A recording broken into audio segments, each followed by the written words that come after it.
laawol kisal ko laawol peewal e ɓantal. بسم الله الرحمن الرحيم الحمد لله رب العالمين الحمد لله حمدا كثيرا طيبا مباركا فيه لا نحصي ثناء عليه هو تبارك وتعالى كما أثنى على نفسه. أشهد أن لا إله إلا الله وحده لا شريك له له الملك وله الحمد وهو على كل شيء قدير. وأشهد أن محمدا عبد الله ورسوله صلى الله عليه وعلى آله وأصحابه وعلى أتباعه بإحسان إلى يوم الدين. وبعد، إخوة الأعزاء أحبتي في الله، أحييكم بتحية الإسلام قائلا لكم السلام عليكم ورحمة الله وبركاته. كما لا يخفى عليكم فهذه دورة علمية نعقدها بإذن الله جل وعلا خلال يومين، اليوم والغد بإذن الله جل وعلا، على كتاب الصيام الذي هو جزء من أجزاء كتاب منهج السالكين وتوضيح الفقه في الدين للشيخ العلامة المفسر الفقيه الأصولي عبد الرحمن ناصر السعدي عليه رحمة الله. جمع الشيخ رحمه الله جل وعلا في هذا الجزء المبارك أهم مسائل الصيام مختصرا وموجزا، فنسأل الله تبارك وتعالى أن يتقبل من الشيخ هذا العمل الصالح، وأن يجعله في ميزان حسناته يوم لا ينفع فيه مال ولا بنون إلا من أتى الله بقلب سليم، وأن ييسر لنا ويسهل لنا فهم الجزء والعمل بما صح فيه، إن ربنا جل وعلا ولي ذلك والقادر عليه ومولاه. أربع يكتب ميدن الله سبحانه وتعالى الله عز وجل عنده يكتور ندن وفدي ميره أسيدغول وندره وتيدو إغونغا على عنده إدوانغال فدي مغال سيناكنكو الله عز وجل غوتو إدو أنغول نلادو محمد صلى الله عليه وآله وسلم كم بئ kala neɗɗo mo tawata ko jiyaɗo e yimɓe nder suudu maɓɓe hara ko gomɗinɗo e dendaningal sahabaɓe maɓɓe ɓen e kala artuɗo no ñentina oɗo sunna maɓɓe ha ñalande dargal. ara e ɓawo ɗum ɗo kono yasiɓɓe tedduɓe, mi hiwrike on nduɗo hiwrandu islam, hiwrandu neɗɗo julɗo wonande siɗɗo makko julɗo. haray wirnaki hay goto e moɗon ndeɗo jonde meɗen ko jonde nde tawata ko memminirande fi oɗo dawra o tawata ko yowodirɗo e fiyake ngal ɗo gandal sharia yankewal woni gandal kaɗo dina islam. dawra mo tawata bi idnillahi jalla wa ala en jokkay mo e nder balɗe ɗiɗi, ɗum woni hande kañumma e jango. yowodirɗo e ngal ɗo geɓal woni ndeɗo feccere nde tawata ko jiyande e pecce e geɓe deftere wiyetende nde manhaju salikina wa tawdihu lfiqhi fi ddin. mo waɗani en ɗum ɓeɗo karmokoɓe tedduɓe, karmokoɓe mawɓe, karmokoɓe tafsir, karmokoɓe fiqhu, karmokoɓe usul, woni Sheikh Abdurrahman Nasir Saadi. Yandi ɓengino jeeya من أبرز مشايخ الشيخ ابن عثيمين رحمهما الله بجيها يبرب بانغود يبرب للود جنب الشيخ محمد بن صالح العثيمين هكذا الشيخ عثيمين بماك رحمه الله wonde e nder yimɓe ɓe jangi e juuɗe muɗum ɓe dendagal maɓɓe ɓe detti gandal islam e jungo muɗum ɓe heɓali hay e goto mo tawata ɓe battinori gandal muɗum ngal kañumma e jikkuji muɗum ɗin ha hewtiti ɓeɗo ceernoɓe tedduɓe woni cheikh abdourahman nasiru saadi rahimahullah aray ɗum noon ko oɗo kitabu siyam aray kamɓe cheikh on ɓe raɓɓindini e muɗum moƴƴa hattirde raɓɓindinagol kono ɓe jantani en ko ɓuri himmude kon e ɗiɗo mas'alaji ɗi tawata ko haton jinaɗi e fiyake kaɗo korka ara ɗen toro allahu azza wa jal yo jaɓanɓe kamɓe cheikh on ɗeɗo golle o waɗana ɓe ɗum ɗo ka mandake maɓɓe moƴƴi yawmal qiyama enen kadi o niwinana en faamugol kañum koko ɓe windi ɗo o arsika en sendidirgol ko selli e muɗum kon e ko sella kon ko waɗi hiɗen andi alkamalu ko lillahi azza wa jal no anda wonde aballahu alismata li kitabin gayri kitabihi walakinna almunsifa man igtafara qalila khata'i almar'i fi kathiri sawabihi no anda wonde allahu azza wa jal ko ɗettani garanti wonde o hiway wonde paljol natata e muɗum ko deftere makko nden tu woni alqur'anul karim amma ko lutti kon e defte ɗen fof wana imam ibni rajab alhanbali ɓe makiri noon wonde kanko allahu azza wa jalla himo salaniɗen ɗon waɗangol ɗe isma bimana hiwede tawa faljere natata e majje idan haray kamɓe cheikh o alayhi rahmatullah ɓe ɓanginani en ɗo toɓɓe ɗe tawata neɗɗo mo tawata ko julɗo o hanaka majjede kañum nden ɗon toɓɓe ɓe maati kitabu siyam oɗo kitabu siyam ɗum ɗo ko jiyaɗum e min adati lfuqahai fi kutubihim kamɓe karamokoɓe fiqhu ɓen ka defte maɓɓe ɓe feccay kañum defte maɓɓe ɗen ɓe waɗa ɗe kitabat wa tahta alkitabat ɓe waɗa abwab wa tahta al abwab ɓe waɗa fusul kamɓe karmokoɓe fiqhu ɓen e nder defte maɓɓe fiqhuɗe ɓe windi ɗen tentini towuɗe jane ɗen hiɓe fecci ɗe ɓe waɗi kitabat ɓe wiya kitabu tahara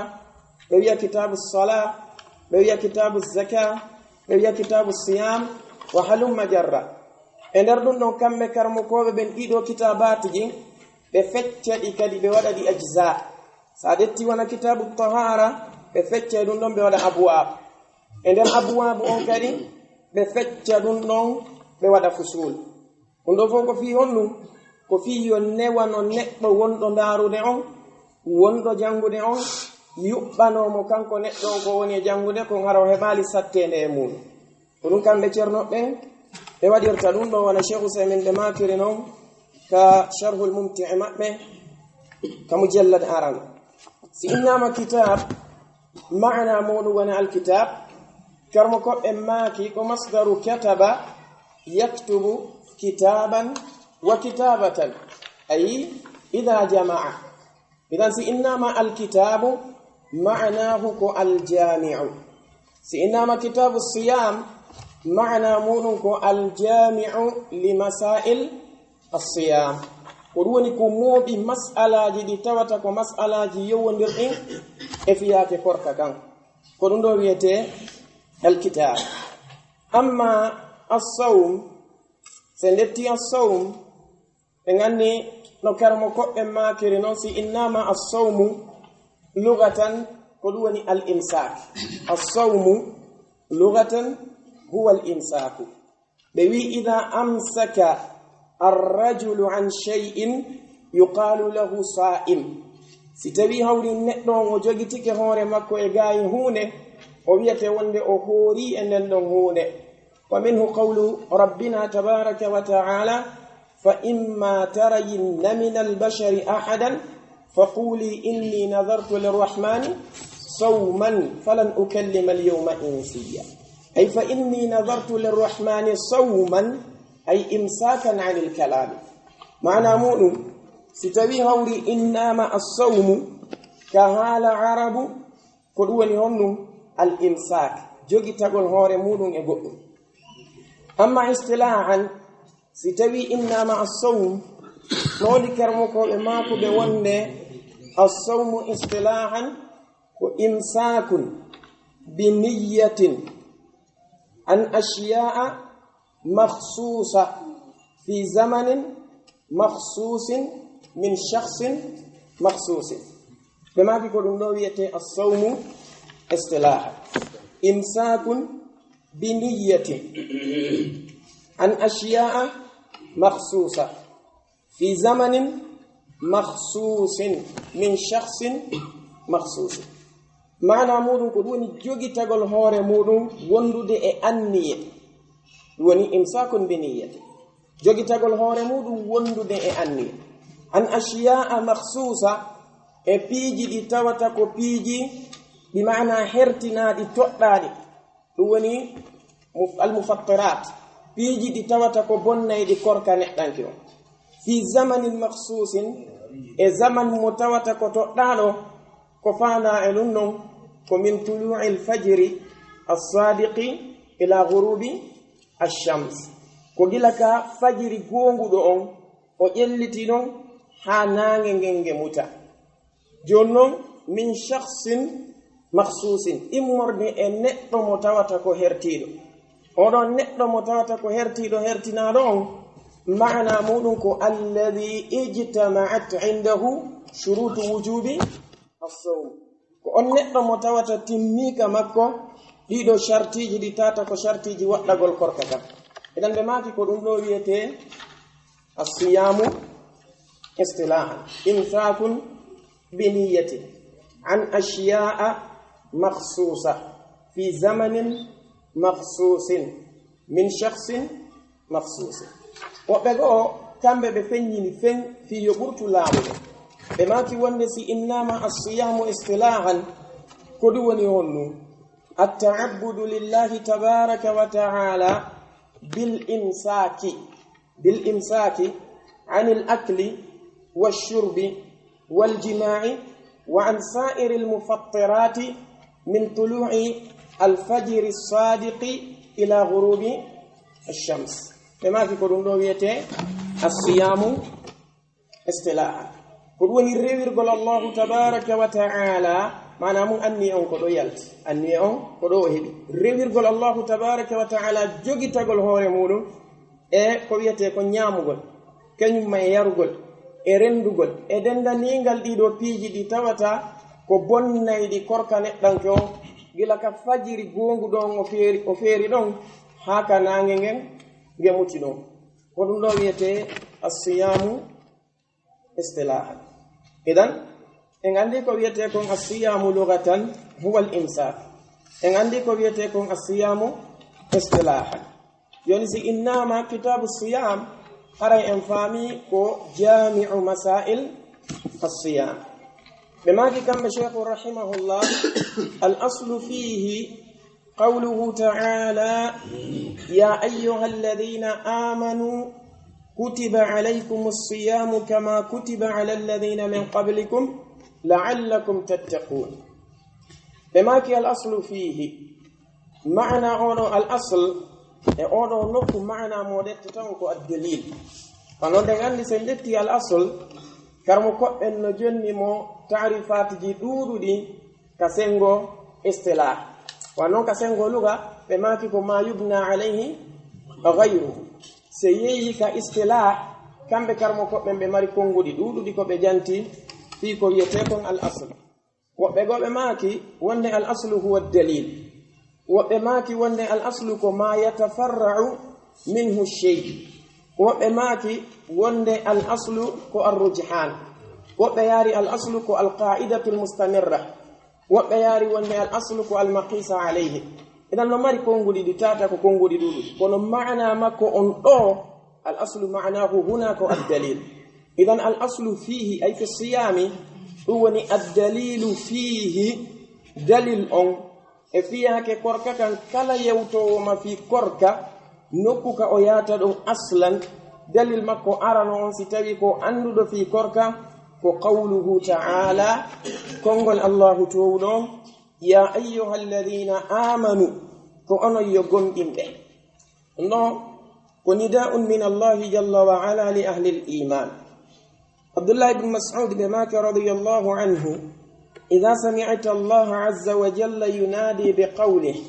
ya ayyuha alladhina amanu fa asghi ilayhi sam'a fa imma khayran tu'maru bihi wa imma sharran tunha anhu ema gisi tawi anani allah azza wa jalla no ewnora kongol makko ya ayyuha alladhina amanu be maki kananda dum no jangewo haray wattu yili moƴƴa fewtina noppi maɗa ɗin e fondo maɗa on ɗo gotele piiji ɗiɗi woni arde be maki imma khayran tu'maru bih ko imma moƴƴere nde wonada e yamirede wonande sabu ha yaha aljanna bi idnillah ma bone wonada e haɗede mo tata ko wonaynaɗo sabu ha yaha yiite jahannam kanko allahu tabaraka wa ta'ala o wiya ayyuha alladhina amanu ko onon yo gomɗinɓe kutiba alaykum ay furiba alaykum farlama e dow moɗon asiyamu korkaka oɗo kutiba cheikh usamin de maki rahimahullah wonde alkitabat ay kitabatullahi azza wa jalla fi alqur'ani ala qismayn ko kitabatun bima'na alfurud التفريط وكتابات بمعنى السطور بماتي نعرك الله عز وجل ويت كتاب حرن مري معنا نعرك ويت كتاب حرن مري معنا إذا ناكلك وي كتب الله ما كتب عليكم وني معنا أنكم معنا دور بماتي نعرك وجنتو في كتب الله ما دون كتب عليكم حرك وفاندي كانك الله عز وجل الفرد وفرلوا مثلا ولن ونر آية يا أيها الذين آمنوا كتب عليكم الصيام أي فرض عليكم الصيام كتب عليكم القصاص أي فرض عليكم القصاص كتب عليكم القتال أي فرض عليكم القتال إن الصلاة كانت على المؤمنين كتابا موقوتا دونك بمعنى التفريط فرلو نرى نكو هركو بمعنى السطور هركو ويندغول الله عز وجل كتب الله لأغلبن أنا ورسلي إن الله قوي عزيز كتب الله أي في اللوح المحفوظ وكذلك في الكتب المنزلة أنه آية ولقد كتبنا في الزبور من بعد الذكر أن الأرض يرثها عبادي الصالحون الله يقومني من ويندي إدادو دفتي كان الله عز وجل وجنتي في الزبور إمام الحسن البصري بماكي المراد بالزبور في هذه الآية والكتب المنزلة من بعد الذكر المراد بالذكر واللوح المحفوظ قال الله عز وجل بأن الأرض يرثها عبادي الصالحون إذن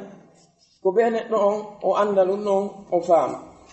كان الله عز وجل يا أيها الذين آمنوا كأنه يقوم كتب عليكم أي فرض عليكم فرلاما يدومون الصيام كرككا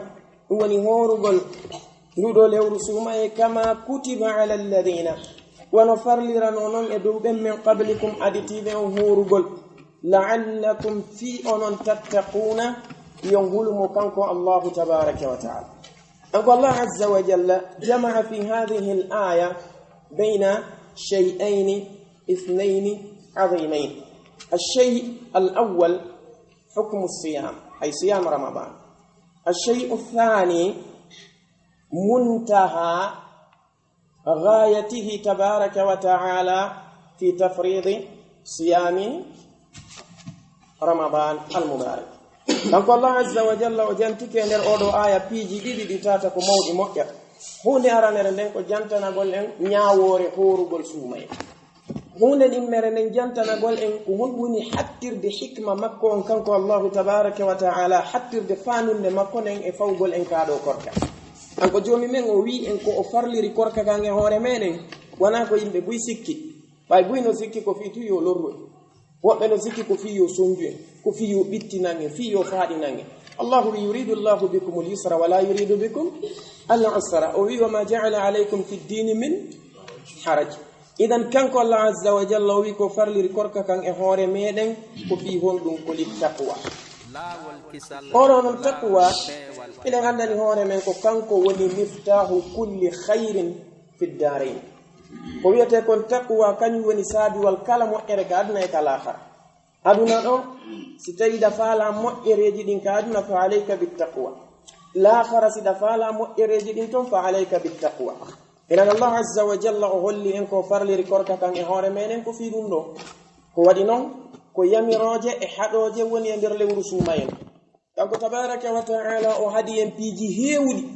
ɗi tawata goɗɗi ɗi wuren himo daginani en ɗi ko wona suuma en ɗum noon fof ko fi ne'ugol wonkiji meɗen ɗi ye waw woɗɗitade e ɗi o harmini o yamiri en kadi piiji heewɗi e nder korka kan ɗi tawata goɗɗi ɗin sa kanko Allah azza wa jalla himo yamiri ɗi e nder ko wona e nder lewru suuma e kanko no tentingol ngol ko e nder suuma e on woni fiyen wowu moƴƴa waɗugol yamiraɗi makko ɗin kanko Allah azza wa jalla idan ko ɓe neɗɗan kewn o jogo ɗum ɗo o faama ɗum ɗo ɓe maki wa yajibu siyamu ramadana ala kulli muslimin balighin aqilin qadirin ala sawmi bi ru'yati hilalihi aw ikmali sha'bana 30 yawma qala sallallahu alayhi wa alihi wa sallam idha ra'aytumuhu fasumu وإذا رأيتموه فأفطروا فإن غم عليكم فاقدروا له متفق عليه من حديث عبد الله بن عمر رضي الله عنهما الشيخ رحمه الله جل وعلا ذكر في هذا الموضع 3 أمور كما الشيخ عليه رحمة الله بجانتني كان نديرو نكور في جتت الأمر الأول حكم الصيام أي صيام رمضان الأمر الثاني شروط وجوب صوم رمضان الأمر الثالث بما يثبت دخول شهر رمضان كم شيخهم بجانتني عندي دو بيجي تاتي عندي دو نكورة كل واحد يسويه كم شيخهم كم مختصر جدا عندر أولو عندي دو دفتر مكتب e jantani en piiji tati ɗo e nder bindi ɗi tawata ko bindi ɗiɗi e feccere ɓe maaki wa yajibu siyamu ramadana no waɗɗi horugol nduɗo lewru suumaye ɗo ko ñawore nden ɓe jantani en fimu idan neɗɗo si landama ko wondu woni hukmu siyami ramadan ko yo wi'u ko wajib ko hunde nde tawata ko nde waɗɗinde ɗum ko wajibun bil kitab wajibun bis sunna wajibun bi إجماع الأمة بالكتاب قرآن آية مبجنتي يا أيها الذين آمنوا كتب عليكم الصيام كما كتب على الذين من قبلكم لعلكم تتقون أما بالسنة قال عليه الصلاة والسلام ذكر الصيام من أركان الإسلام 5 كما في حديث جبريل المشهور وكما في حديث عبد الله بن عمر رضي الله عنهما الان عليه الصلاه والسلام بجانتك horugol nduɗo lewru suumaye ko jiyanum e tugaale islamu ɗen joyi en daari ka hadis jibril hadis umar ibn al-khattab radiyallahu anhu ndi jibril alayhi salatu wassalam ɓe seeninoɓe tawi nelano alayhi salatu wassalam ɓe landi ɓe akhbirni an l-islami nelano alayhi salatu wassalam ɓe maaki wonde ko an tashhada an la ilaha illa allah wa anna muhammadan rasulullah wa tuqima as-salah wa tu'tiya az-zakah wa tasuma ramadana wa tahujja al-bayta in istata'ta ilayhi sabilan wa nanon ka hadith abdullah ibn umar radiyallahu anhuma wonno ka sahihaini bima ki buniya al-islamu ala 5 shahadati an la ilaha illa allah wa anna muhammadan rasulullah wa iqami as-salah وإيتاء الزكاة وصوم رمضان وحج البيت إذا كان بين الآن عليه الصلاة والسلام عد صيام رمضان من أركان الإسلام 5 صيام رمضان هو الركن الرابع من أركان الإسلام وكان ونتوغل النيا بانغال اتوغال كارو دين الإسلام الله عز وجل أفر لأنه هورو بلودو لورسومة السنة الثانية الهجرية حتى عند إمرنين ɓaawo fergune laaɗo on sallllahu alayhi wa alihi wa sallam wa sama rasulu sallllahu alayhi wa sallama 9 ramadanat kamɓe nelaaɗo alayhi salatu wassalamu ɓe hoori suumayeji 9 si ɓe feƴƴin farla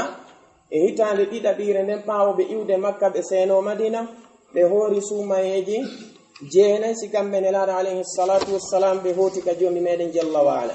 idan ko ɗum ɗo woni ñaawoore kaaɗo korka suumaye julɓe ɓen fof kadi no fotti kala feddeji dambitiiɗi ɗin ka islam ɓe fof maɓɓe hiɓe fotti wondema hoorugol lewru suumaye ndun ko waajib ɓe maki ala kulli muslimin balighin aqilin qadirin ala sawmi ko ɗiɗo wiyete shurutu wujubi siyami ramadan mana muɗum ko shartiji waɗɗagol horugol lewru suumaye ndun ko non lewru suumaye ndun na e hoore wonɗo waɗɗi ko be shartiji ɗin timma e makko kanko neɗɗo on si tawi hawri kanko oɗo neɗɗanke korka kan waɗɗoto e dow makko ɓe maki ala kulli muslimin ay alshartu l awalu huwa l islam sharti arano on ko ɗum woni islamu wa bidduhu alkufre sharti arano on ko ɗum woni islamu on ko be neɗɗo on wona julɗo si tawi na o julɗo kanko neɗɗanke on si o hoori korka makko kanko ka mere allahu azza wa jalla o jaɓata dewal immorde e neɗɗo mo tata ko o kafirun bihi amma fiyake wi'ugol halil kuffar mukhatabuna am laysu mukhatabin ɗonno ko mahallu nisa'in wa khilafin bayna al ulama karmo koɓɓen no lurri ene heeferaɓɓen no wiya kamɓe kadi yoɓe hooru kaɓe wiyaka yoɓe hooru karmo koɓe go yaari wonde ɓe wiyaka yoɓe hooru dey kamɓe koɓe wiyata koɓe yaltu e kufru on ɓe naata e islamu on tam ɓenni ko waɗi noon allah azza wa jalla o noddaali ɓe ɗo kanko allah azza wa jalla ko o noddi ko gomɗinɓe ɓen ɗo woɓɓe go e karmo koɓɓen ɓe maaki wonde hiɓe yewta e dewe ɗen kamɓe heeferaɓɓen sabanede ma no honɗum allah azza wa jalla holli en wonde jinnu e ins mu'minuhum wa kafiruhum ko o tagiri ɓe ko fiyon ɗum li ibadatihi ka wa ma khalaqtu ljinna wal insa illa li yabudun ɗum ɗo ko kafirahum wa mu'minahum kefeero maɓɓe kañumma e gomɗinɗo maɓɓe wala cheikh mouhammad ibni salih al uthaymin alayhi rahmatullah hada huwa ikhtiyaru kamɓe ko ɗum ɗon ɓe suɓi ɓe maaki wonde alkuffar ko ɓe mukhatabun lakin la yasihhu minhum ma damu fi lkufre wa ida matu ala kufrihim ɓe maaki kamɓe cheikhu alayhi rahmatullah yu'adhabuna li tarkihim dhalik ɓe maaki kamɓe heferaɓɓen hiɓe yewta fi muɗum kono noon ko ɗum ɓe tagira fi muɗum si ɓe hoori noon wona dewe luttude ɗe woniri noon madama ɓe keferanka kugun allahu jaɓata allah azza wa jalla o wi mathalu alladhina kafaru bi rabbihim a'maluhum karamadin ishtaddat bihi rrihu fi yawmin 'asif la yaqdiruna mimma kasabu ala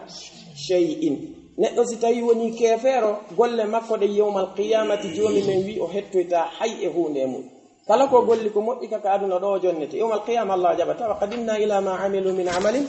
faja'alnahu haba'an mansura idan ɗum ɗo wono kamɓe cheikh usamin ɓe maaki e hoore ɗum kadi ɓe lettiroyte sabanede makko tawi kon ɓe tottali kañum dewe ɗe ɓe addi dalil on wonde ɓeɗo yimɓe ko ɓe tawata ko ɓe ahli sakar si ɓe naati sakar ɓe landoyama wonde ma salakakum fi sakar ko honɗum naadi on onon sakar awwalu zandin bakkatu arana mo tawata ko on ɗon ɓe atoto jantade ko ɓenta ko honɗum ko lamnaku min al musallin jon ɗon ɓe yahoya ha ɓe wiya honɗum wonde kamɓe ɓeɗo yimɓe heferaɓe ko yimɓe ɓe tawata hari hiɓe jumpa wondude e jumpa ɓe ɓen e nokkeli ɗin ɗi fof majji e boneji kono bakkatu mo ɓe atoto jantade on ko wonde ɓe juulatano wondema ɓe juulatano idan neɗɗo on ko oɗo mo tawata ko o julɗo ko oɗo woni ko ɗaɓɓira korka kan tawa si o waɗi o jaɓante ka allah azza wa jalla ɗum woni alshartu l awwal alshartu thani ɓe maki kamɓe cheikh on balighin ɗum woni albulugh sharti ɗimmo on ko helli feede neɗɗanke on oɗon albulugh ɓe gandani hoore meɗen dewe ɗen fo ɗe waɗɗota ko neɗɗanke julɗo tanke kanko neɗɗo on o wonali balighan sabu honɗum nelaɗo alayhi salatu wassalam ɓe maki hadith Ali ibn Abi Talib mo itta yumma men Aisha radiyallahu anha wono ardinohimo filla ka sunan Abi Dawud ka sunan at-Tirmidhi ka sunan kadhalika an-Nasa'i Sheikhuna al-Albani alayhi rahmatullah ina sellinimo nelaɗo alayhi salatu wassalam ɓe maki rufi'a al-qalamu an thalathin عن النائم حتى يستيقظ بماكي وعن الصغير حتى يحتلم بوتد وعن المجنون حتى يفيق بماكي كرمون نبانتنا يمبي بتاوتا كو يمبي تاتا بندم بويندانتاكي بونيجي فيو اندو كو اتفاقا بين العلماء نقدو متاتا كو داني دو هاو فينا e paykon kun tawata kun helli faaka e neɗɗo mo tawata ko o feetuɗo haa o ndikka paykon kun helli faaka kun haa kun helli feetuɗon haa o ndikka idan ɓeɗo ka ɓe bantana ɗon karamolngol si tawi ɓeɗo juulaali ɓe ala muskila hay e hunde siwana oɗaɗaniɗo kanko si o fini ko yo juuluɗo waktu makko on ko ɗo woni ko fuɗɗanimo kanko amma ko yowodiri e fiyake si tawi hawri ɓe waɗi moƴƴereji ɗin si tawi ɓe windante ma ɓe windantake so ndetti wona hakkunde assabi kañum may almajnun karmo koɓe ɗuɗuɓe no yaari wannon no lurra no wode maɓɓe yaaruɓe wonde pay kunkun hay so golli ko moƴƴi wano woniri no rufi alqalamu anhi imo ɓantana karambol ka moƴƴi e ka bonde woɓɓe goo yaari wonde la sengo ka moƴƴi o ɓantanaka karambol e muɗum sabu honɗum hadis Abdullah ibn Abbas on hadis on no ka sahih al-Bukhari sonnaga go harimo ka hajju o ɓanti paykon o fewtini e nelaɗon alayhi salatu wassalam o wi ya rasulallah sallallahu alayhi wa sallam ali hadha hajjun faqala na'am walaki ajrun o ɓanti paykon kun o wi ko ono yo nelaɓe Allah kum paykon ɗo no mari hajju si o hajji mo mari hajju o kontante hajju nelaɗo alayhi salatu wassalam ɓe maki na'am an kadi ɗa mari baraji ɗum tawde ko an woni ko tindinimo e muɗum idan ɗum ɗo holli binassin wonde o windante baraji ko ɗum kadi tabiti Umar ibn al-Khattab radiyallahu anhu wal imam ibn Abdul Barr ɓe jantoy noon ka at-Tamhid ɓe maaki wonde Umar ibn al-Khattab radiyallahu anhu ɓe maaki paykun kun o windante moƴƴereji makko ɗin ko boneji makko ɗi woni o windantaki amma sengo oɗon neɗɗo mo tawata ko sengo feetuɗo on ɗon noode maɓɓe kadi yarirɓe wonde o windante noode maɓɓe yarirɓe o windantake wona cheikh l'islam ibn taymiyata rahimahullah ɓe yaari wonde feetuɗo aslan o windantake moƴƴere o windantake bon on ɗon kanko taw haqqille ɗen sella o wawata moƴƴinde dewal ha ngal yaltoya tawa ngal bonani ɓe maaki wonde on ɗon o windantake moƴƴere fewwana woniri noon o windantake bonen waɗi noon karmakoɓe go yaaruɓe wonde so moƴƴini o windante ay ala kulli muslimin e dow kala neɗɗo julɗo balighin mo tawata ko helli faa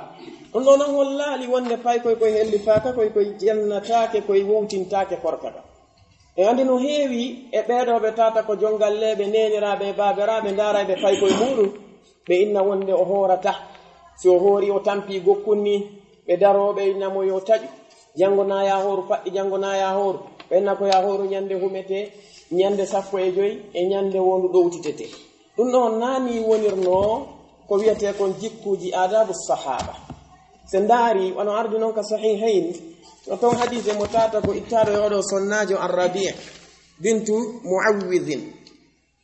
kanko oɗo sonnajo o wi'i wonde fewnoɓe wonno e zaman nelaɗo alayhi salatu wassalam kamɓe ɓe ɗettayno pay koye maɓɓe koye helli faaka koye ɓe hoorina koye mana mum ɓe yamira koye korka ɓe heɓilana pay koye koye koye fijira hara ko piiwoye koye tata koko pay koye koye fijira si ɓe yaadi e pay koye koye wona ka juulirde pay koye koye weelama koye fuɗɗike wullude sabu heege e ɗon ka ɓe yaltina ko pay koye koye fijirta kon ɓe jonna pay koye koye koye hilno ɗum ɗon kankoye pay koye koye ha futuro heewa tawa koye yejjiti heege ngen ko hejjiti ɗon kaka idan kamɓe sahabaɓen ko ni ɓe wawno enen noon no woodi hannde jongalleɓe ɗuɗuɓe darantoɓe ɓiɓɓe muɗum pay koye ara hoɓɓe ɓen déjà heeɓino e duuɓi jeɗɗi hoɓɓe heeɓi duuɓi jeenayi ɓen na horta balɗe tati horata e nder lewru ndu hara ɗum ɗo jeeyaka e jikkuji ɗi tata ko ittaɗi e sahabaɓe nelaɗo alayhi salatu wassalam ɓe maki haqilin neɗɗo mo tawata kadi ko o haqqilɗo mana muɗum oɗo al aqil wona jantorɗen nanen ka hadith noon kanko neɗɗo on si tawi o hattike haqqille makko ɗen o woni feetuɗo ma o woni kanko neɗɗanke on jofoojo mo andanɗa hoore ma anda ko watta la yumayyizu bayna al ashiya kanko kadi kaɗo korka ka waɗɗaki mo qadirin ala sawmi tawa kanko neɗɗo on ko o hattanɗo kadi e dow korka kan alqadir ala sawmi ɗo sharti mo ɓe faandiɗo on ko alqudra mana hattangol ngol waawugol e andi diddu muɗum ko honno fala ajas ronkere nde joni noon ko wiyete kon ajas no mari pecci pecce ɗiɗi ko ajis mo tawata ko o za'il e ajis mo tawata ko o mustamir bi maana ronkere haɗayde neɗɗanke o horugol hara ko dirayde e ronkere haɗayde mo horugol tawa ko duuminde e ngaroya e ɓaawo yi'oygol ko honno ɓe sendiri ɗum ɗon ko honno kanko neɗɗanke on wonir ñaawore makko nden nokku kala ka o jogi gootele ɗin ɗo ronkere eɗen kamɓe cheikh on alayhi rahmatullahi ɓe jantani en ɗo piiji jelu ɗi nayi ɓe janti ara nun ɗum al islam ɗimmum ɗum al bulugh tammum ɗum al aql nayabum ɗum al qudratu ala sawmi no woodi sharti gooto mo ɓe jantaki ɗo hiɓe jantimo ley karmo koɓe gono jantimo ka defte muɗum ɗum woni al khuluwu min al mawani bi maana yeewugol e haɗayɗi korka ɗin ɗum woni al khuluwu min al haydi wan nifas wonno sonnajo mo tawata ko sonnajo wonduɗo e fiilay walla wonduɗo e ɓesugo oɗo fewndo suuma e si tawdimo e ɗum ɗo haray ko o sonnajo mo tata no waɗɗimo korka la waɗɗaki mo fewndo on sa ko wana noon kadi no naatori e ɗum ɗon ko wiyete kon alhamlu warraba si tawi kanko sonnajo mo jogiti hawf kulol e hoore makko kanko ma e hoore bobo makko fu ɗum woni sawere nden kañum ma e muyningol ngol si tawi kanko oɗo sonnajo himo hulani hoore makko ma mo hulani ɓiɗɗon haray waɗɗaki mo fewndo on sa'i ɗon horugol nduɗo lewru suumaye waɗɗoytomo yeeso ñande ɗin ɗon ɗi dirtani mo woodi ihnillahi azza wa jal idan jogitoɗe wonde shurutu wujubi siyama ramadan ko hamsa jogi ara nun ɗum ko al islam ɗimmum ɗum ko al bulugh tammum ɗum ko al aql nayabum ɗum ko al qudratu ala sawmi jawabum ɗum ko al khuluwu min al mawani ɓe maki bi ru'yati hilalihi ko ɗum ɗon woni hunde tammere nde ɓe jantani en ɗo nden kamɓe cheikhun rahimahullah bi ru'yati hilalihi aw ikmali sha'bana 30 yawman ɗo ko andingol en ko saayoma yani ko honɗum woni ko tabitirta naatugol lewru suuma en ko gotel e piije ɗiɗi ɗum woni bi ru'yati hilalihi yi'ugol sabu yi'ugol kañum darorde lewru ndum bi maana yi'ugol lewru suumaye ndum tigi si tawi ndu yi'ama masalan wano hande kiikiiɗe ɗo haray waɗɗike en horugol janngo ɗum woni go si tawi hawri ndu yi'aka hunde ɗimmere nden ko honɗum ko ikmalu sha'bana 30 ko timmingol sabbordu suumaye ndum balɗe 30 idan si tawi hawri e yi'i lewru ndum ñande no gayi e jeenayi no weetude 30 haray hande kadi en kontanta sabbordu suuma e 30 ñande kontenoɗen 30 ko nden ñande konteten goo suumaye si tawi hawri e yi'aali fewndu yi'aaka hande kadi ko honɗum watten ko en timminan ndu balɗe 30 lakin ɗo no woodi mas'ala mo tawata ko mo jamtotoɗen ko yowondiri kon e ikhtilaful matali ande oɗon ko mas'ala mo tawata muskila makko on no tiiɗi moƴƴatentini ka leydi meɗen par ce que no ara nde wondeje ka tawata enen e yi'aali lewru ndun ka meɗen ɗo ono tawa lewru ndun ndi yi'ama e nokkiligo masalan wona saudiya ma ndu yi'ama sengo amérique ma ndu yi'ama sengo e sénégal to ma france ma ko nandi sifa ɗin ɗon joni noon karmokoɓe ɓen no mari konguɗi yeru embere ko mii kon e muɗum konguɗi ɗi tata ko konguɗi tati konngol aranol ngol ko ngol woni konngol jumhur alhanafiya wa almalikiya wa shafi'iya ɓe maaki wonde si tawi lewru ndun ndu yi'ama e nokku goto e nder aduna on haray hande kadi luttutuɓe e leyɗe luttuɗe ɓen fof koyeɓe jokku ko yi'a ɗon kon sabanede ma honɗum lewru ndun ko lewru woturu yaltata nelaɗo on sallllahu alayhi wa alihi wa sallama ɓe maaki suumu li ru'yatihi wa afdiru li ru'yatihi ɓe maaki hoorire sabu yi'egol mayru ɓe fawali yi'ugolngol e hoore mum onon ko be ono yi'on ɓe maaki sindu yi'ama hoore sindu yi'ama kadi taƴi ɓen ɗo yaari ɗo karmokoɓe goo e konngol ɗimmolngol ko ɗum woni madhabu alhanabila kamɓe ɓe yaari wonde leydi kala leydi ko yoɓe habbo yi'ugol maɓɓe ngol kamɓe leydi kala leydi ko yo habbo yi'ugol maɓɓe ngol ɓe dallinori hadith Kurayb on Kurayb fewndo iwno Sham ka Muawiya kamɓe ɓe yi'i lewru suumaye ndun e jemma juma on no weetude asewe ɓe humi e asewe on kañum Kurayb woni toon hoori balɗe immi to yiltiti Madina ari tawi Abdullah ibn Abbas radiyallahu anhuma kamɓe ibn Abbas ɓe landi Kurayb fi alhaaliji Sham haa ɓe landori ɓe fi suumaye on kamɓe Kurayb ɓe maaki wonde menen lewru ndu yi'ano e juma on no weetude asewe men humi asewe ibn Abbas ɓe maaki a yi'uno Kurayb ɓe maaki mi yi'uno yimɓe ɓe yi'i Muawiya hoori yamiri jama o yohuɗo kamɓe ibn Abbas ɓe maaki menen wana e asewe on men humi menen koye alati on men humi Kurayb landi ibn Abbas ɓe maaki ene ibn Abbas yonatama ko tawi ko Muawiya kañum yi'i ibn Abbas ɓe maaki la nazalu nasumu hatta nara wala nazaru nuftiru hatta narahu ɓe maaki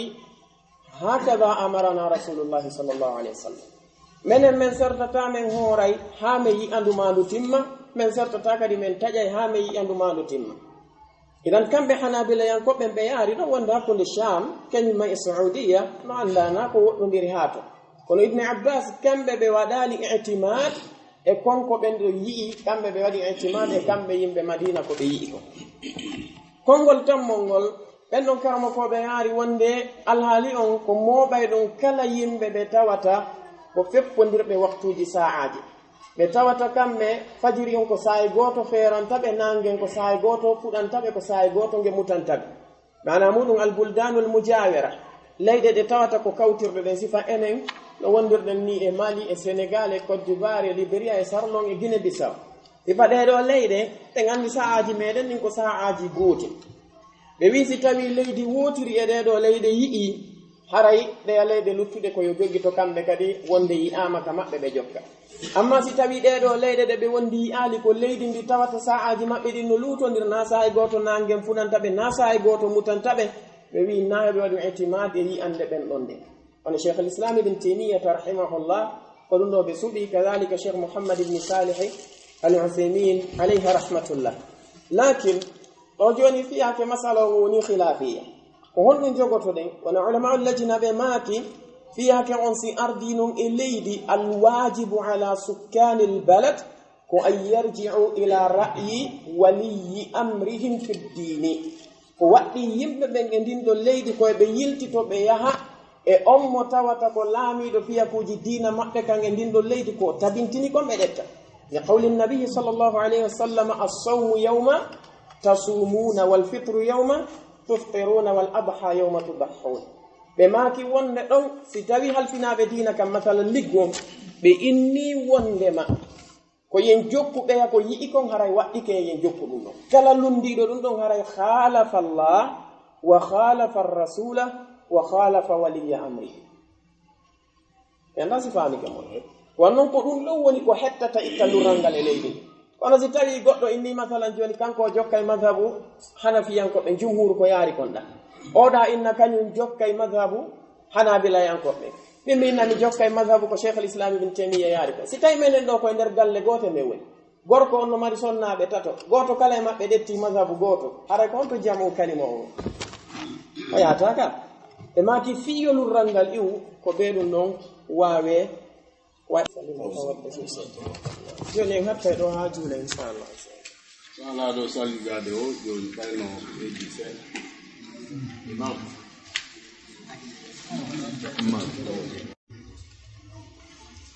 بسم الله الرحمن الرحيم قال المؤلف رحمه الله برؤية هلاله أو إكمال شعبان 30 يوما أما الشيخ عليه رحمة الله ɓawo ɓe ɓanginani en wonde lewru suumaye ɗum ko ndu tabitirta ko gotel e piiji ɗiɗi hunde aranere nden ko yi'egol mayru kayru lewru ndun hunde ɗimmere nden ko ɗum woni timmingol nduɗo sabborde suumaye balɗe 30 si tawi kayru lewru ndun ndu yi'aka ɓe maaki qala sallallahu alayhi wa alihi wa sallam idha ra'aytumuhu fasumu wa idha ra'aytumuhu fa aftiru fa in ghumma alaykum faqduru lah ɓe maaki wonde nelaɗo on sallallahu alayhi wa alihi wa sallam ɓe maaki idha ra'aytumuhu si tawi hawri o yi'i lewru suumaye ndun fasumu hoore si tawi hawri o yi'i ndu hoore wa idha ra'aytumuhu si tawi kadi o yi'i lewru juldandu ndun fa aftiru taƴe ɗum woni hunte mana mum yalte e suumaye fa in ghumma alaykum si tawi non hawri wirnanike on ani yaasi on woni himo niɓɓitima on woni himo mari duule ɓe maaki faqduru lahu haray eɓɓane lewru ndun embere mayru nde tawata ko eɓɓore ɓurde woɗɗude nden ɗum woni 30 yawma ɗum noon foti ko sha'ban on foti ko ramadan si tawi hawri lewru suumaye ndun e yi'aali darorde mayru on haray koyen kontu sabbordu suumaye on ha timma balɗe 30 si ɗum timmi yeeso ɗum noon naaten e suumaye wana noon si en hoori lewru suumaye ndun kadi ha ñande 29 weetude 30 e ndaari e yi'aali kañum lewru juldano ɗum haray ko en timmin lewru suumaye ndun balɗe 30 yeeso ɗum huntoɗen ɗum woni juule idan kamɓe nelaɗo alayhi salatu wassalam e nder oɗo hadith ɓe jantanike en kañum piiji ɗiɗi tawata ko gotel e majji woni ko lewru ndun ndu tabitirta wa fi lafdin e konngol goo kamɓe nelaɗo alayhi salatu wassalam ɓe maaki faqduru lahu 30 eɓɓane lewru ndun balɗe 30 oɗo ko hadith mo imam muslim filli ittaɗo e abi hurairata radiyallahu anhu ɓe maaki wa fi lafdin fa akmilu iddata sha'bana 30 oɗo ko hadith mo tawata muttafaqun alayhi min hadith abi hurayra kamɓe nelaɗo alayhi salatu wassalam ɓe maaki fa akmilu timmini iddata sha'ban maana muɗum timmine limore sabbordu suumaye ndun 30 balɗe 30 si tawi hawri yaasi on niɓɓitani on o yi'aali lewru ndun ma hay si tawi yaasi on niɓɓitali tawi o yi'aali lewru ndun haray nayon naatu innon jango on hoore aray ko be habbito ɗon neɗɗo on nayo naatir horugol ngol ihtiyatan wonon nde gandi no woodi yimɓe goo si tawi niɓɓitiɓe yi'aali tawale masalan hande ko 29 jango ko 30 ɓena joni jango on tigi no horude si tawi hawri weeti alhamdulillahi tawi ko suumaye haray on ti déjà kañum fuɗɗike korka mum kam si tawi non hawri na suumaye kadi on tuma on tigi taƴey si tawi ñallal ngal yehi ha woɗɗi andike wonde ndu yi'aka ko ɗum ɗon woni sawmu yawmi shakki ɗum ko haramun fi shari'ati l'islamiyya nelaɗo alayhi salatu wassalam ɓe maaki man sama al yawma alladhi yushakku fihi faqad asa abal qasim ɓe maaki kala huruɗo ngal ñallal ngal tawata no waɗi sikke ɓe maaki haray kanko neɗɗanke on o lundike ɓe kamɓe nelaɗo on sallallahu alayhi wa alihi wa sallam andile kanko koɓɓe maaki kala gollal ngal nelaɗo on maaki man fa'alahu faqad asa abal qasim haray ngal ɗon gollal ko gollal ngal tawata ko ngal harminagal ka sharia diine islam neɗɗo on no hani rentagol e ɗum ɗon hattirde rentagol ɓe maaki wa yusamu bi ru'yati adlin li hilalihi wala yuqbalu fi baqiyati shuhuri illa adlani ɗo ko ɓanginalngol en ko yimɓe jeelo woni ko waɗante i'tibar yi'ugol muɗum kañol lewru ndu yani si tawi hawrino wowlede fi yi'ugol lewru ndun ko yimɓe jeelo e ko hombo kadi woni ko habba tawa o jaɓante kanko neɗɗanke o ɓe maki wa yusamu no hoorire kañum lewru suumaye ɗum bi ru'yati adlin li hilalihi sabu yi'ugol neɗɗo gooto pet hara ko nunɗuɗo sabu yi'ugol makko kañum lewru ndu ɗo ko masala mo tawata himo mari khilafu mo tawata ko lugguɗo moƴƴa waɗi mo hooti ka hanafiyankoɓɓen walla o hooti ka malikiyankoɓɓen o taway no woodi e maɓɓe ɓe tata ko sendidirɓe hakkunde yaasi on si tawi ko yaasi niɓɓituɗo marɗo duule ma ko yaasi mo tawata ko hentiɗo ɓe sendidiri ɗum no woodi e maɓɓe yaaruɓe wonde darorde nden ko beeɗiɗo yi'a timmode nden kadi ko beeɗiɗo yi'a ono ɗo cheikh on alayhi rahmatullah ko ɓe jiccini kon ɗo ko ɗum ɗo mari nassu on wanon nelaɗon alayhi salatu wassalam wono ardi noon ka hadis abdillah ibni umara radiyallahu anhuma hadise wonno ka sahih ɓe maki tara annasu alhilala fa akhbartu an-nabiy sallallahu alayhi wa alihi wa sallama anni ra'aytuhu fasamahu wa amara an-nasa bi siyamihi kamɓe abdullah ibni umara ɓe make radiyallahu anhu yimɓe ɓe yaltuno fi ƴeewugol lewru suumaye ɗum ɓe ndaara si ɓe yi'ayndu on saati min mi yi'indu mi ari mi humpitinelaɗo alayhi salatu wassalamu wonde mi yi'i kañum lewru suumayendu ɓe jaɓi yi'ande ande min tun ɓe tuugini e nden ɗon ɓe hoori ɓe yamiri kadi julɓe ɓe yo huuru ɗum ɗo ko hadis mo tata ko selluɗo wonɗo ka sahih idan sen heɓi hadis mo tawata tuqabiluhu al ara na'tamidu ala al hadithi wa natruku al ara alaysa kadhalik idan si tawi en heɓi hadise mo tata ko selluɗo ken ma en heɓi nassu mo tawata ko selluɗo ken en heɓi pehe karmokoɓe no ɓe wayi wono ɓe wayi kamɓe karmokoɓen tawi pehe maɓɓe ɗe no lundi kañum hadise on aray alwajibu alayna ko an na'tamida ala alhadithi wa natruka ara'ahum tentini noon sen dettiya imma almadahib al arbaa ɓeɗo goto kala e maɓɓe no ɓanginani en wonde si konngol makko lundike nassu konngol makko lundike ko tabiti e wahyu ko en jogi to ko tabiti kon ka tertoɗen konngol ngol oɗum addi imam ibnu qayyim al jawziya alayhi rahmatullahi ɓe maaki kala neɗɗo wi'uɗo himo ñentini abu hanifa ma malik ma ɗum shafi'i ma ahmad e mas'ala mo tawata ɓen ɗon ɓe falji e makko tawi hawri ɓe feppondirali e goonga on kanko neɗɗon o tertike goonga on ɗon o jokkiɓe haray haqiqatan na kamɓe o ɗofti bal o lundike goonga on o lundike ɓe kamɓe kadi kono kamɓe ko ɓe makanimo ko yo jokku goonga na yo jokkuɓe kamɓe idan ɗum ɗo o nassu mo tawata ko laaɓuɗo o wontun neɗɗo on e yi ko ɓe janti ko yo wonu adl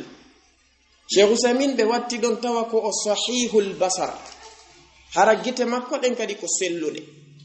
si innama noon neɗɗo ko adl no wadde karmokoɓe makuɓe wonde ko alladi la yartakibu alkabira ay la yu'linu alkaba'ir ɓe watti ɗo wala yusirru ala alsaghira ko on neɗɗo mo tata bakkatuji mawɗi ɗin haysi o yana e majji wanno madama na a masum ko ɓe yana e majji ay yimɓe ɓe tata ko المتقون الله عز وجل وإذا فعلوا فاحشة أو ظلموا أنفسهم ذكروا الله فاستغفروا لذنوبهم إذن بأنهم تجي يقعون في الفواحش لكن لا يعلنون بفنين تادك كنه هاي سبياري يندي إمجي كدي بدومتاكو إمجي كدو سجوا من ميوي وند بأنهم لا يسرون على ما فعلوا وهم يعلمون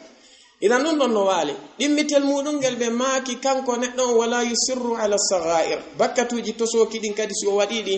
o duumota ko yore majji bakkatuji mawdi jani din mo renti e majji hattirde rentago haysi o yana e majji o fenyintaadi e ken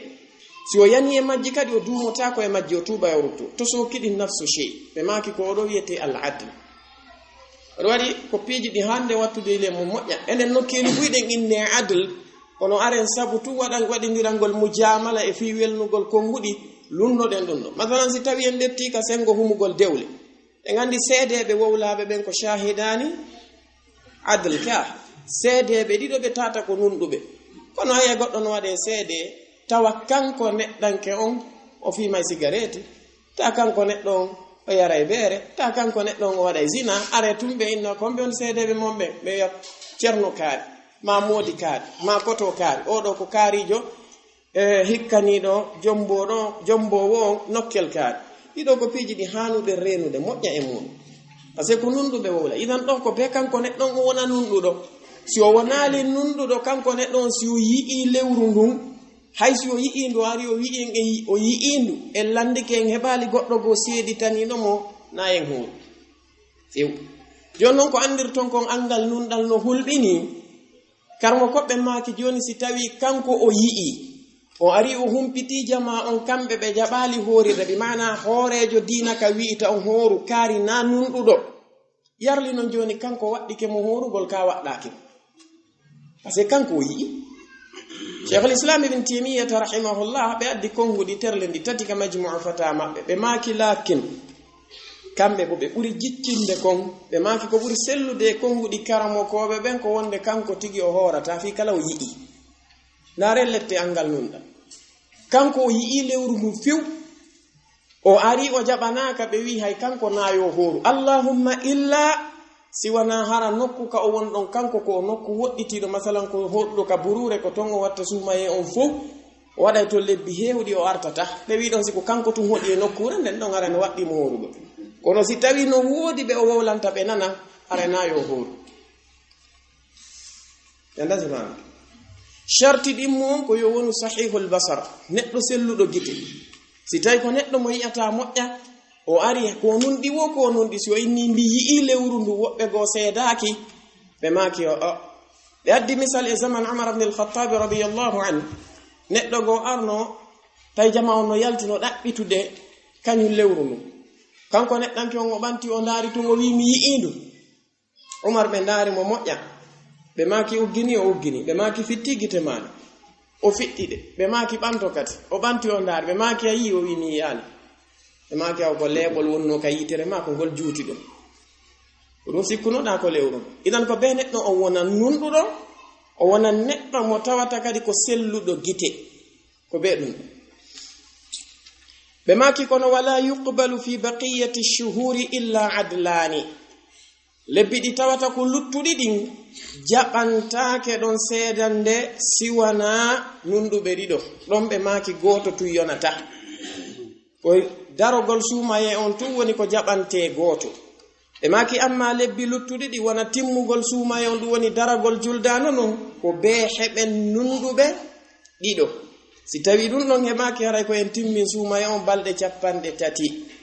ɓe yarini kamɓe cheikhum alayhi rahmatullah ko ɗum ɗo woni qawlul jumhur lakin wona mahallu ittifaqin bayna al ulama wodi karmokoɓe lundiɓe ɗum wona abu thawr kañumma imam ibni hazm e cheikh mouhammad ali ash-shawkani rahimahumullah ko nandi e sifa ɓeɗo kamɓe ɓe maaki wonde ko tabitiri kon ka daragol suumaye ko ɗum tabitirta kadi e lebbi luttuɗi ɗin e maaki si tawi nunɗuɗo gooto jaɓanamaɗa ko honɗum haɗi kanko nunɗuɗo gooto o jaɓane e luttuɗi ɗin ko honɗum sendi lebbi ɗin kamɓe ɓe yaari amma jumhur ɓe yaari wonde lebbi luttuɗi ɗin ko ɓe wona nunɗuɓe ɓe tawata ko ɗiɗo no jeeya noon e ko sifa fi ɗum no filla asar ittaɗo e abdullah ibni abbas abdullah ibni umara radiyallahu anhum mo imamu daraqutni ɓe filli lakin no wodi karmokoɓe waɗi ɓe tatabbu'u kañum on asar ɗon ɓe ndaari ɓe maaki wonde o sella asar on ɓe maaki o sella asar on ko wii ko wonde nelaaɗo alayhi salatu wassalam ɓe jaɓuno seedande neɗɗo gooto ka daragol suumaye kono lebbi luttuɗi ɗin ɓe jaɓaali seedande si wona yimɓe ɗiɗo on noon ɓe waɗi tatabbu asar on ɓe maaki wonde kañum asar on o sella wa yajibu تبييت النية لصيام الفرض وأما النفل فيجوز بنية من النهار كما شيخ عليه رحمة الله بناتني إن إبانجنانغول إن في أمر النية إن عندي صوم رمضان له ركنان نمري تقال لي الركن الأول هو النية الركن الثاني هو الإمساك عن المفطرات من طلوع الفجر الصادق إلى غروب الشمس إذن هورغول سوماي on no mari tugale didi tugalal aranangal ko anniye on wannan no anda nelano alayhi salatu wassalam be makani ka hadith Umar ibn al-Khattab radiyallahu anhu wonno ka sahihain be maki innamal a'malu binniyat wa innama likulli imrin معنى إذن النية هي التي تفرق بين العبادات والعادات وهي التي تفرق بين العبادات المتشابهة ono anniye kanko sendindirta hakkunde deweɗen kañum may aada on neɗɗon wawi yaltude ka makko weta bimbi kanko neɗɗon tawanniyaki korka wona gila bimbi ɗon ha futuro taw maɗɗaki hayye hunde kono madama o jogaki anni on o heɓay baraji korka o heɓata inan ɗa ko aadata ɗo noon ko ɓe wona ibada tan ɓe anni on takka tugalal ɗimmal ngal ko ɗum woni tertagol kala ko bonnata korka makko kan gila ka fajiri on o feeri ɗon fajiri gonguɗo on ha nange ngengemuta ko ɗeɗo ɗiɗi woni ko innete tugale korka kam jonnon ono anniya kamɓe chefon ɓe maaki wa yajibu tabyitu niyati li siyam al fard no waɗɗi walidugol e anniye korka kam si tawi hawri kanko neɗɗo on ko faridda woni horude sinama noon korka faridda fayen faamu nasuma e tungoy korka faridda goto o ko sawmu ramadan foti ko ada'an aw qada'a foti kanko neɗɗo on o tottay woni e nder lewru ndum mandu feƴƴihi mo ñawlino o yoɓoyay woni ɗum ɗon fof ko faridda wiyete idan ko be o waliday anniya ɗum ko go no jiya e kañum korkaji ɗi tata ko ɗi faridda ɗin sawmu nadhr korka fodore neɗɗo on ko fodata wona allah azza wa jalla wiugol si allahu okkilan hunde kaari mi horanaymo yeru ɗum ɗo si o wannilan hunde kaari mi horanaymo yeru ɗum ɗo si o dandilan hunde kaari mi horanaymo yeru ɗum ɗo ɗum ɗon kadi ko faridda non neɗɗo on ko be o walida e anni o hunde tammere nden e korkaji ɗi tata ko fariddaji ɗi ko ɗum woni sawmul kaffarat korka kaffaraji ɗi idan ɗiɗo tati ko ɗiɗo wiyete korkaji ɗi tawata ko fariddaji ɗi ko ɗum woni sawmu ramadan ada'an aw qada'a e sawmu nadhr kañum e sawmu al kaffarat ɗiɗo neɗɗo on ko be o walida e anniye majji on ko atti fajiri on feerude ko atti fajiri on feerde allon den andi no ari hadis nelaɗo alayhi salatu wassalam e muɗum ittaɗo e yumma meɗen hafsa radiyallahu anha ɓe maki man lam yujmi as-siyama qabla al-fajri fala siyama lahu e riwaya go man lam yubayyit as-siyama qabla al-fajri fala siyama lah kala neɗɗo mo tawata o walidali e anniye korka kan ɗo yo weetu malla ɗo yo fajiri on feeru fajiri ɗimmo on haray kanko neɗɗanke on o ala korka o ala korka jon noon kayfiya anniya gongol no wodi karmo ko be yaruɓe wonde kanko neɗɗo on ko yo anniya no ñallal kala ñallal ñande wo ñande ko yo anniya o ɓuri sellude e konguɗi karmo koɓe ɓen ɓe maaki anniye goto on no wawi mo yonde wonande ñalɗi luttuɗi ɗin fof no sunninanamo heyɗintingol ñande o ñande mana muɗum si tawi hawri lewru ndun ndu yi'ama masalan wono hande jemma ɗo hara ko janngo wetata suuma e kanko neɗɗo on o annike ɓaawo lewru ndu yi'ede ɗo yo fajiri on feeru wondema o horanay allah azza wa jalla lewru suuma e ndu fof si ndu hawri 30 ko ɗum si ndu hawri 29 ko ɗum haray on ɗon anniye yo niimo ɓe wi noon ko mustahab ñande o ñande yo heyɗinti allahumma illa si o ari heɓude ngantongo tawata ko taƴingon masalan kanko neɗɗo on o yi e setew o taƴi korka makko kan e nder setagol ngol ma o nawni nawnare o taƴi korka kan ma sonnajo on heɓi gantoji haɗay ɗimo o taƴi korka kan ɗon ñande o fuɗɗitotowo kadi ko be o heyɗintina anniyam fami e idan ko be kanko neɗɗanke on o watta yili e ɗum ɗo no woodi toɓɓere wotere matalan neɗɗo on wona kiikiiɗe few o andali wonde janngo ko suumay wona hande ko 29 no weetude 30 enen ɗo hara e yi'aali ɗo waaliren ni ha aroyen ka subaha juulugol tu ɓe inna en a haray de jaka ndu yi'ano Konakiri e leer kaarijo ma ndu yi'ano Pita e leer kaarijo ma ndu yi'ano Nokkel kaari leer kaarijo no waawi wonde ka juulten subaha ɗon no waawi wonde terlen ka waddu ha no waawi wonde e waktuuji go e nder ñallal ngal joni saayi ka humpitiɗen noon yarli hiɗe waawi fiɓude ɗon anniye korka meɗen kanka konte korka ka haysi en fiɓi ɗon anniye ɗum ɗon kontatake korka ka tawata bi ma'ana ko yonay ka en ɗo karmo koɓɓen no mari konhuɗi ɗiɗi wona jumhurul ulama ɓe yaari wonde si tawi tu neɗɗo on waali daali e anniye on kanko neɗɗanke on si weeti bimbi o humpitike nden ñanden ko suumaye ko waɗɗimo ko jogitagol al imsak o jogito ɗon hara o ñamali hay e hunde ha kiikiɗe on sati si o taƴi ngal ɗon ñallal o yoɓoyeygal karamo koɓe go yaari wano imam ibne hasmi en kañum may cheikh l'islam ibn taymiya kañum e oɗo cheikh mouhammad bun ismail as-sana'ani e cheikh mouhammad ibni ali shewkani e ko nandi e maɓɓe ɓe maki neɗɗo on ko sanga ka o andi ɗon ko ɗon waɗɗotomo kanko neɗɗanke on korka kamɓe ɓe yaari wonde si tawi yaroyi ka subaha ɓe humpitima ɓe maki ɗa wawi fiɓude ɗon korka kamɓe maki ka yonoyte bal woɓɓe e maɓɓe ɗo yaari ha wonde si tawi ay tikoƴe a humpitoyama wana terlen 11h hande de ko suuma e nduyi ano hanki ɓe wi haw gila ɗon ta ñamu ha kiikiɗe kamɓe maki wonde ko ɗum ɗon woni ko yonatama ngal ɗon ñallal a fillotako ngal ono ɗo khurujan min al khilafi yaltugol e lurral ngal si tawi ardanima noon jogi to ñallal ngal ha ngal timma summa qdi makanahu yawman akhar yoɓoya ñallal go en fiya yaltu e lurral ngal hakkunde karmokoɓe ɓe man ittaqa ashubuhat faqad istabra'a li dinihi wa irdi da ma yaribuka ila ma la yaribu ɓe maki wa amma naflu amma nafilo ngon kan fa yajuzu bi niyyatin min an-nahar siko nafilo kañum na be waloda e anniye si weeti bimbi yo tawtun a ñamali goɗɗum e nder ñallal ngal fo no daganoma an neɗɗanke on ko anniyoɗa ɗo kadi ko itta ɗum e nelano on sallllahu alayhi wa sallam wono ardi noon ka hadisi mamene aishata radiyallahu anha hadise mo tawata ko wonɗo ka sahihayni ɓe maki nelaɗon alayhi salatu wassalam ɓe senino ɓe tawi ɓe kamɓe yumma meɗen aisha ɓe maki dakhala alayna rasulullahi sallllahu alayhi wa sallam dhata yawmin faqal hal indakum shay qulna la qala fa inni idhan sa'im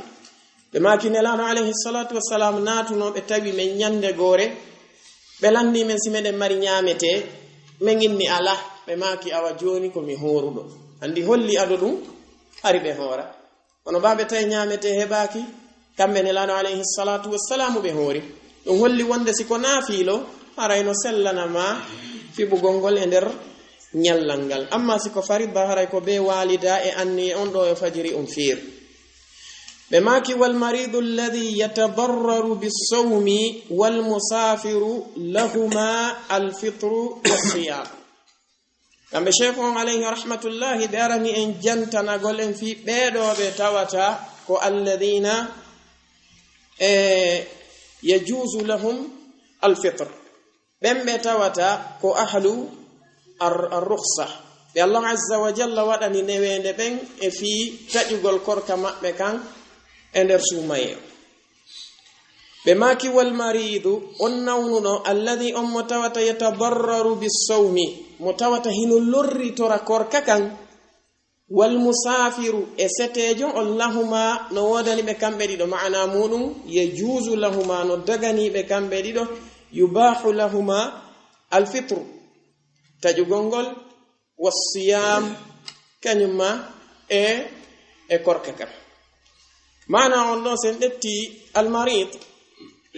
oɗo neɗɗo nawnuɗo asli on e fiyake makko on allah azza wa jalla o wi wa man kana maridan aw ala safarin fa iddatun min ayamin ukhar kala laatiɗo himo nawni ma himo e seteyagal haray kanko neɗɗo on no newinanamo ñamugol o yoɓitoya e ñalɗigo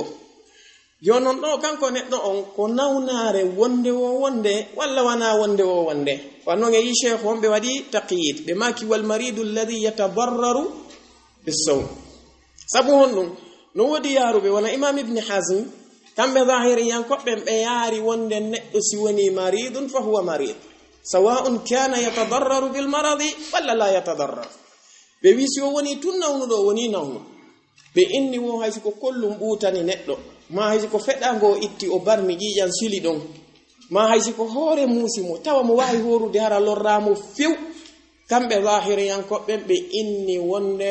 haray ko yo taƴu haray no daganomo taƴugol balɓe yaari wonde nawnuno on si tawi kanko neɗɗo on o hoori e hoore ko o nawni kon ɓe wi korka makko kan jaɓatake ɓe watti hoore ɗon o heɓa e bakkatu ɓe watti ɗon kadi wonde ngal ñallal ɗo yonatamo ko be kanko neɗɗo on o yoɓitoyangal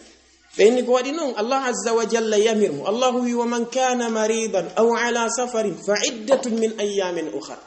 ɓe inni maana on ko kala wonɗo e ɗiɗo alhaaliji awano waɗɗimo ñamugol o yoɓoya noon e ñalɗigo kamɓe gani ɓe ya noon la shakka ɗum ɗo ko qawlun sage jumhurul ulama kamɓe ɓe yaari alhaali nawnuɗo on no serti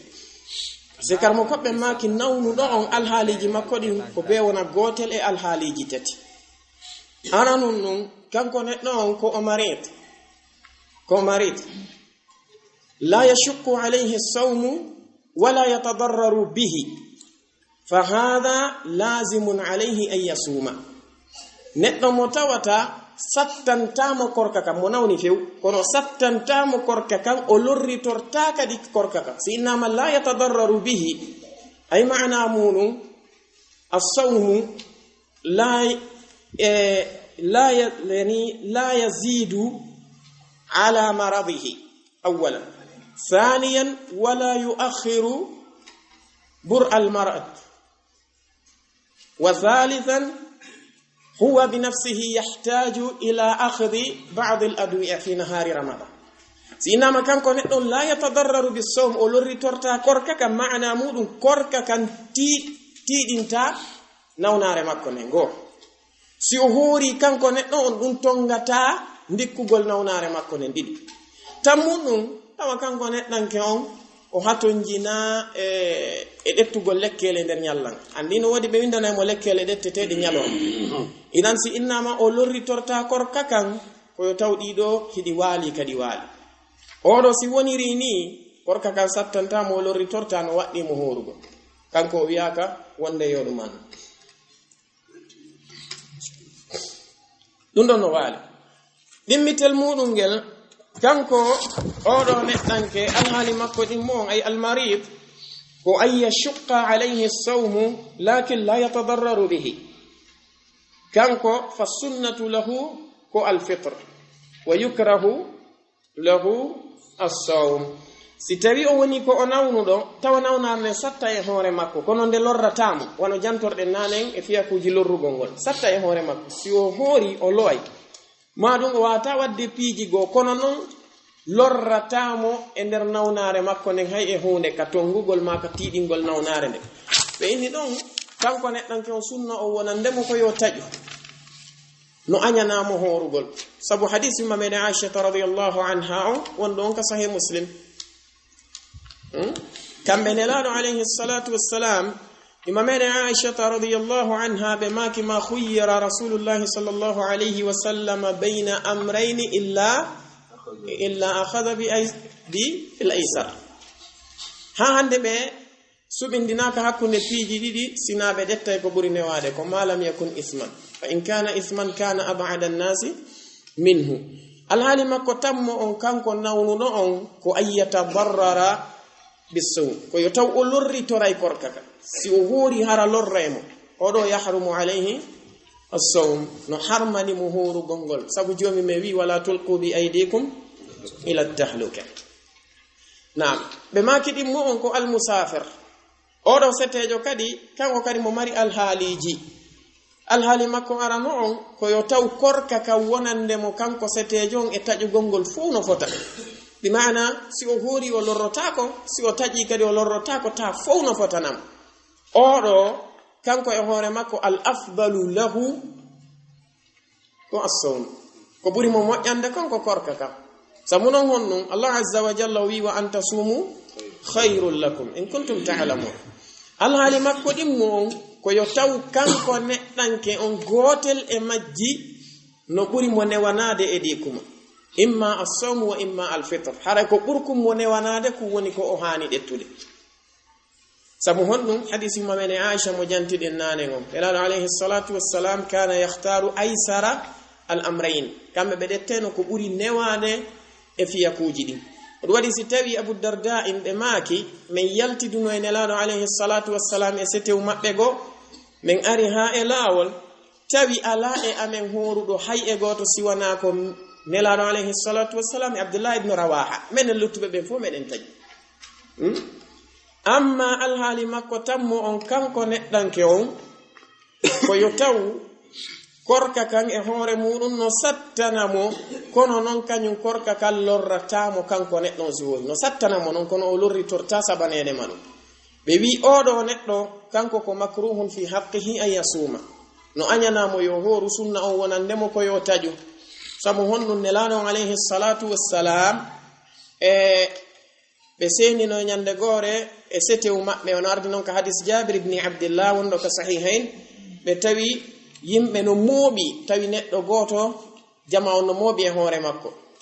tawi o tampi e korka makko kan himo e setew ɓaɓe ari ɓe landike ɓe humpitama fi makko ɓe maaki laysa min albirri as-siyamu fi safar ɓe maaki jiyaka e ɗiggangol Allah azza wa jalla horugol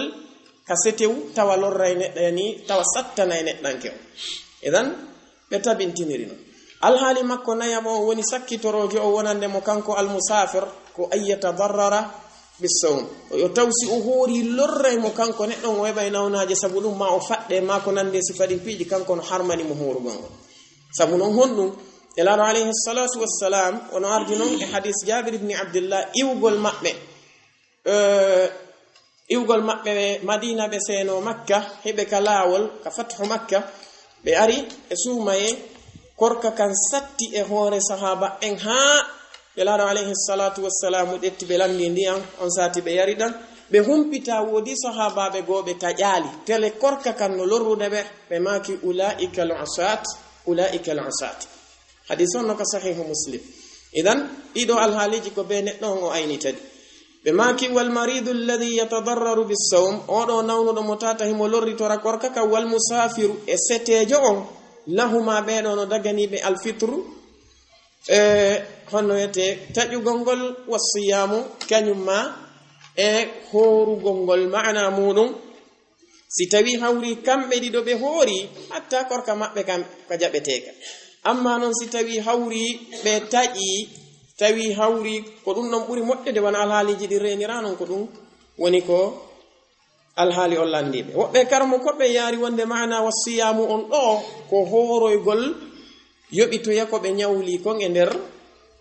lewru suuma en ɓe maaki wal haidu oɗo sonnajo mo tawata ko wonduɗo e ƴiƴam fiilaye muɗum ay fiiliɗo on wannu fasa e sonnajo ɓesiɗo o woni jibinɗo mo tawata o laaɓali on ɓeɗo yahrumu alayhima no harmani ɓe kamɓe ɗiɗo asiyamu korka kan wa alayhima no waɗɗi e dow maɓɓe alqada yoɓugol ngol idan ɗum ɗo ko ɓe aynite ɓeɗo ɗiɗo no harmani ɓe horugol sabu hadith abi saidin al-khudri wonɗo ka sahih al-bukhari o elaɗo alayhi salatu wassalam ɓe maaki alaysa ida hadat lam tusalli wa lam tasum e sonnajo on o laataki si tawi kanko sonnajo on o fiilike dagantako mo korka dagantako mo julde ɓe gayni ɓe maaki e hoore ɗum ɗon ani waɗɗagol ngol e dow maɓɓe ko ɓe waɗi sonnaɓe gooɓe tata masalan si ɓe hoori ha terle 17 heures ɓe yi ƴiƴannange maɓɓe ɓe innay joni yoɓe continue la sayi kala nde sonnajo yi ƴiƴanɗan e makko haray waɗɗike mo taƴugol korka makko kan si o continue ɗon o heɓa e bakkatu e ko ɓe maaki ko yahrumu alayhima tanke nange ngen mutali si ƴiƴanɗan yalti e makko kanko sonnajo on ko yo taƴu haysi ko 5 minutes luttiɗo e nange o windante baraji yeru ko hoori ɗon ko koni o yoɓoya ñallanga si o ɓeydi ɗon goɗkunni korka o heɓa e bakkatu lakin no woodi alhaali arowo e sonnaɓɓen ɓe so'ayal fiyaake memminagol ƴiƴan ɗan ka nder rangawol ɓe faamiɗan faalama yaltude Cheikh Usamin ɓe maaki ɗon ko ɗan memmini o ko ɗan memmini si ɗan yaltali e kene ɗen ɗoyo nange nge mutu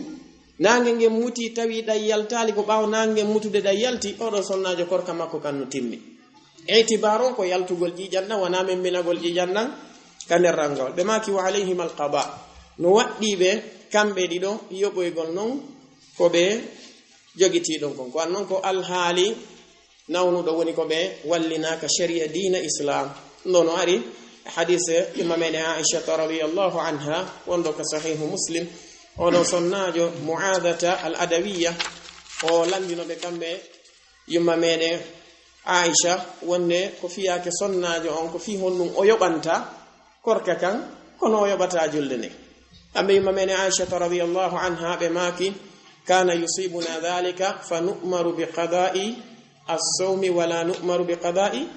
as-salah. Ɗum heɓayno men e zaman nelaɗo alayhi salatu wassalam min yamire yoɓugol korka kan kono julde nden min yamirta, sabu julde nden fillinnoto. Korka kan kañum ko nde wotere e nder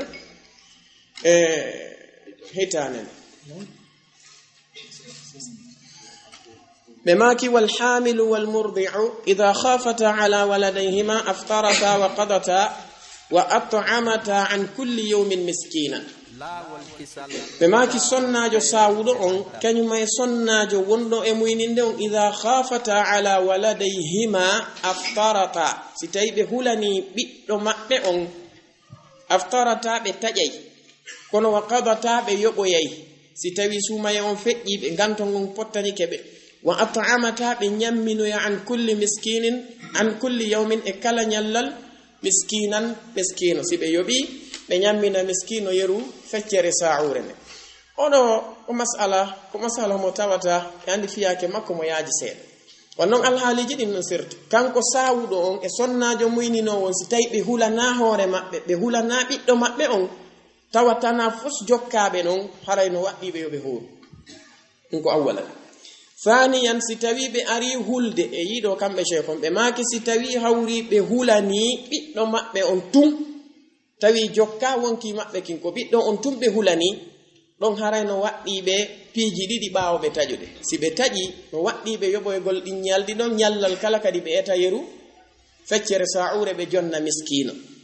jonno yelti don e alhaaliji didi luttudi din kon woni nin ko si tawi kambe dido ko be hulani ko hoore mabbe tum ma ko be hulani ko hoore mabbe e biddo mabbe on don kambe karmo ko be yarube odo mazhabu be yari wonde don ko waddi be kambe ben sonnaabe don dido si tawi be taji ko yoboygol tu waddaki be nyamminoygol idan faamen ko sai hombo waddotobe nyammingol yarube odo mazhabu ko si tawi be hulani biddo on tum si tawi ko hoore mabbe tum be hulani ko yobugol tu waddi si tawi ko hoore mabbe biddo be hulani ko yobugol tu waddi si tawi non ko biddo on tum be hulani no waddi be yobugol kanyum may nyammingol amin onon goldo kongol wana Sheikh Ibn Baz be jabali gol few kadhalika Sheikh Usaymin be jabali few be maki wonde nyaawore muyninowo kanyum ma e saawudo beedo ko jokki ko nyaawore nawnudo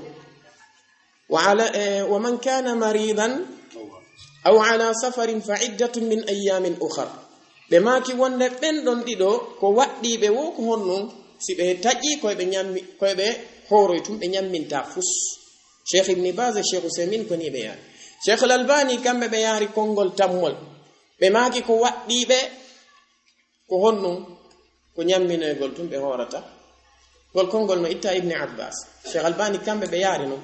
wonde ko nyamminoygol gol tum woni ko waddi be waddaki be yoboygol